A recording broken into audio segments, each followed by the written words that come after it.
Q. We want to make a high-quality, magical, site-specific performance and visual arts installation. By necessity, the show will work in conjunction with the public through an integral process of participatory engagement. These are the core principal themes that motivate the work. Daring to dream, waking up from a dream, dreams and possibilities, transformation and celebration of a place enabling people to be more present, and inviting and offering choices of degrees of participation. I was brought to the box because of my understanding of how music and story work together. My big passion is combining these two things. And in the last 3 years I've been doing numerous soundtracks for different shows, but always with the story and the feeling and the atmosphere in mind. So that's kind of my focus for this. All of the bands that we use and all the instruments would be purely acoustic. That's from a desire to make it a very intimate performance, and it works very much on the street level and on the personal level for people. So everything needed to have an acoustic value to it. But in doing that, we discovered that obviously we wanted some pieces of music to carry further than others. And once you're dealing just with what's happening acoustically, and once you meet people's voices and the excitement as people step into the scene, there needs to be more amplification. And we wanted to get away from traditional forms of amplification of just sticking a PA and the aesthetic of that. So we started playing with this idea that we'd be working with a local radio station, Rocket FM, and they've offered to give us the radio waves and use their radio station for a while, for the night and for the days surrounding it. So one of the things that we looked at is that we'd set up a frequency, use the Rocket FM frequency, and amplify the music through that. I'm really excited about the idea of working with young composers and commissioning people who possibly haven't had the opportunity to work with ensembles of larger sizes, to compose a piece of music for them, which will then be recorded and played on the radio. So it's really an idea that everything, all the local talent is utilised and used, and help to bolster and create this imaginative world. It feels very rare and very unique to work with two people who are so impassioned by what they do, but also so open to every idea that comes about. I get this feeling that everyone that's working with them is just encouraged and ideas are let out, and it feels very organic, very inclusive and very organic. Hi, I'm Anna Carlisle, and I'm involved in the movement direction of the project. I've been involved in several local productions, site-specific works. So when Sean and Miranda approached me with this idea, the first thing I thought, this project's got to be pretty exceptional as a proposition for viable funding. So I met them, and within about 10 minutes of outlining the project to me, I was completely hooked on it. I think the quality of the diverse artists and the production personnel who are already committed to this project really underline the uniqueness of the project and a strong sense that the box is truly innovative.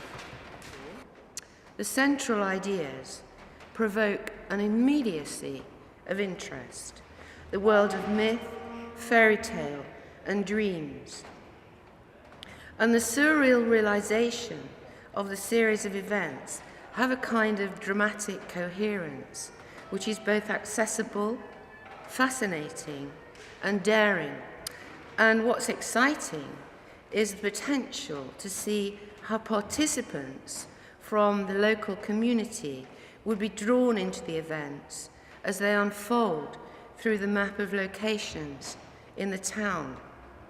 So while Sean and Amanda have devised a really strong guiding structure for the piece, they've been remarkably open to other ideas, suggestions, and adaptations. I think I can say that this is, after a long career, involved in what's been described as collaborative work. This is the first experience I've had of true collaboration. I mainly work making sculpture and installation. I'm particularly interested in site-specific and interactive works, which I make almost entirely for interior spaces. I'm particularly interested in collaborative initiatives. Although I'm a solo practitioner, increasingly it's the collaborative projects which stimulate, challenge and extend my imagination, resolve and creativity. This project also offers me opportunity to develop different working processes than I might normally use on solo projects. For example, realising an idea in stages, working from drawings and working with close discussion with the other creatives and Sean and Miranda. Very importantly, I feel very supported in this process, creatively and financially. This is an opportunity to be part of a local but high-profile and professional project. My work is about interior spaces, objects and people and the relationship between them. The relationship being an emotional relationship, an imaginative relationship, cerebral and physical relationship between those three elements. And this is what I've been asked to do for this project enables me to follow those ideas through with a lot of creative support. I find Sharon and Miranda very supportive and creative people to work with.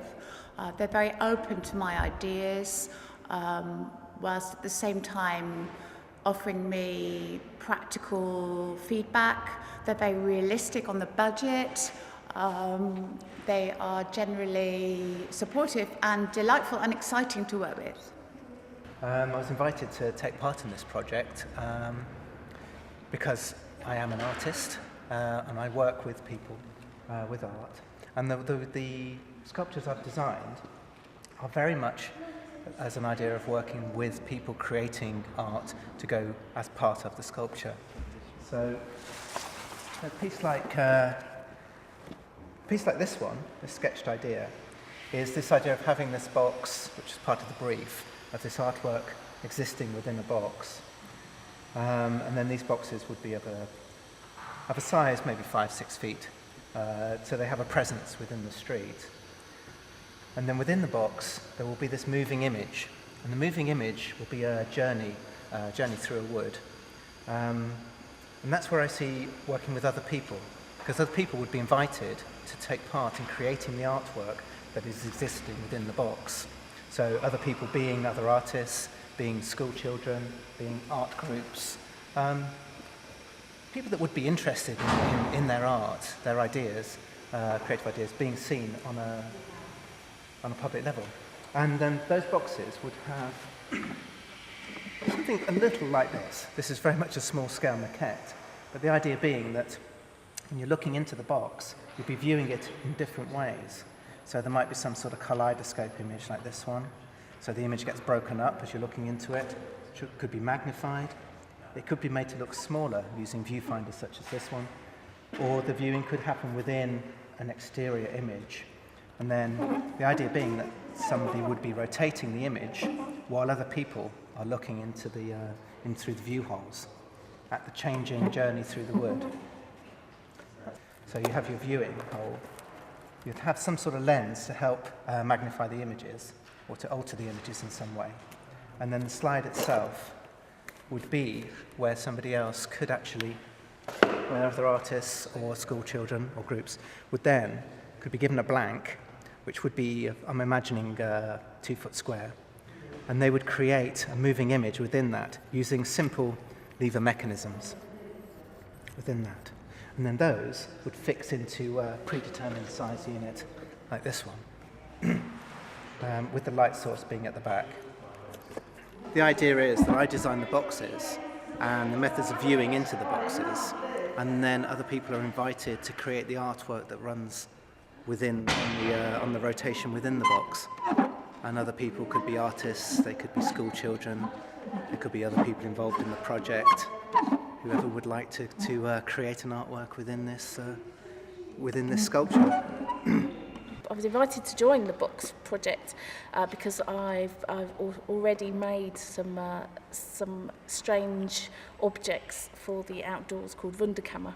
So for me it was a really exciting opportunity to work on a project that uses scale in a public situation. So I've got a brain box, which seemed like a nice pun, and that features, it's a two-sided. There's two different brains working there. There's a woman's brain and a man's brain. The image for the woman that I've chosen is kind of based along the lines of phrenology, and where various things in our lives are located in our head. So, for example, where your fear is and where your body parts are. And I wanted to create something that was quite simple on the outside, but that could create a bit of an unease. So there's an image of a face which is has various words written underneath the hair, but to be able to read the words you need to be able to part the hair, so you actually have to put your fingers into this woman's hair. So that's quite a tactile experience, but also slightly odd. And then on the other side there's a man who doesn't have any hair at all except for this very, very bushy, marvellous moustache. And you can open the side of his head, and inside his brain is just fizzing away. So there'll be the soundtrack of this fizzing, sparking brain with blue and red LEDs inside the box. A big block of flats. So when I'm saying big, in my head, in my visualisation, it's big, but actually its scale is quite small. And we'll have the opportunity to peer inside. So it'll be made up of a series of square boxes, and there will be at least 3 periscopes that weave their way through this very rectangular tower. And each box will have a different scene. So these will link also to some of the images that we'll see later on in the show. So there's bringing that kind of fairy tale, the twist on the everyday. So you're peering in on your neighbours. There might be a picture of a lady dancing on her own, some dancing tigers. There was an image I liked of children playing in a cemetery. We were told that this was something that wasn't possible, but we were quite determined to make this happen. And then we found the theatrical engineer Mike Patterson, and he came up with this design, which we're still working on. But basically it can transport artists through the space in a rather lovely way.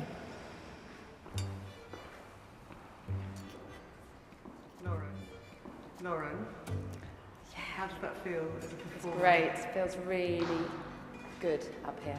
In what way? It feels like I'm floating. It's got a floating sensation. I feel like it's almost ethereal. It's got a kind of very freeing kind of sense of freedom, and like anything's possible. Anything's possible is great. Yeah, huge, vast, almost affinity. There's like a real sense of... You can communicate. Yeah, very much so. Yeah. And I imagine when I'm moving, it's going to be quite phenomenal. Yeah. So there'll be more freedom. Yeah, more freedom with the arms. It feels really wonderful. It's great and really secure. And, yeah.